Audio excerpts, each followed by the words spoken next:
This is the appearance of the people that we have seen in our contact, and they presented themselves with the name of Antarel and Ivica. And like I said, I have seen them personally with my own eyes in several occasions and alongside other people, other witnesses. They have told me that they have not allowed me to take pictures of them because they explained to me that it is not part of their protocol, but they have allowed me to invite journalists and investigators to these pre-programmed contacts. We have had now hundreds of pre-programmed sightings in the across the world, along 25 years now, in 7 concrete occasions with journalists. And they would announce the day, the time, and the exact circumstance when they would show up. These are some of the sightings that we have experienced. This is over the mountain Vitorco in Argentina. This is in Spain, flying over the Pirineos in one of our campsites. Some more here from Argentina.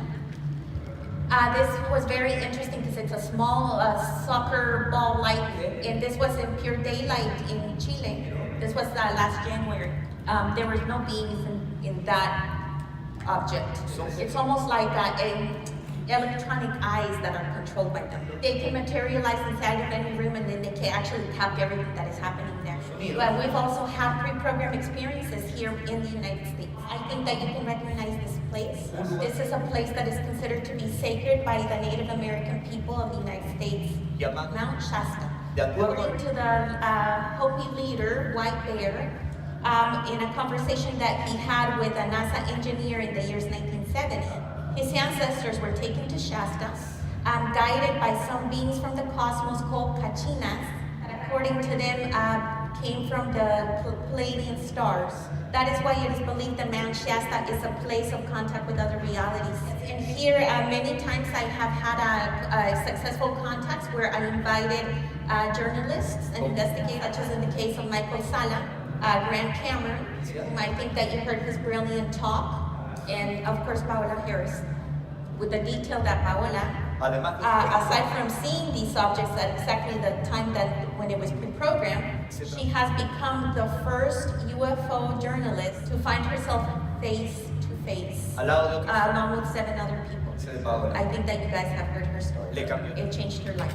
And she was able to confirm that these beings don't come with negative intentions. They can't intervene openly in our affairs, but they are trying to tell us that we are able to change things. The last month of August, the investigator from Puerto Rico, Pablo Sierra, accompanied us from the channel Paraterrestre, and with some type of technology, infrared technology, he was able to capture a sighting at a time when they would tell us they were going to. They told us they were going to show up. This is not satellites or other things that some people might confuse.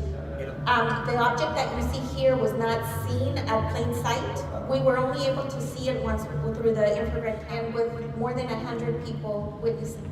What do they tell us? And I wanted to give you this information to close my talk. They say that our planet could face very, very complex moments in the future.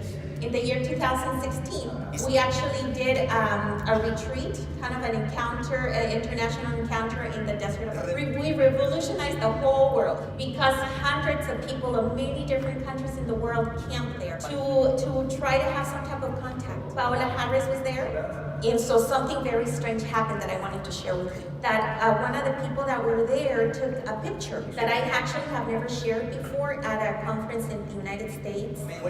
It was a moment where a lot of people at that moment were having sightings over our camp. And a lot of the dogs that were living in the zone started to bark. It was almost like they could sense the presence of somebody. When they sent me the picture, I was able to sort of make out a face of darkness because it was taken with a Samsung phone, which is a smartphone.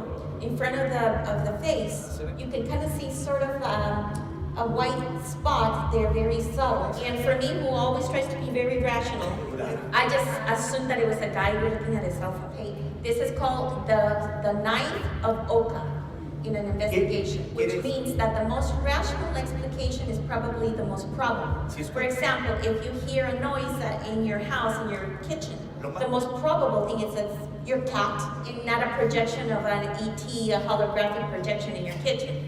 What I'm trying to say, first, always look for the most sensible explanation. But because, I have some doubts, I've continued to analyze the picture.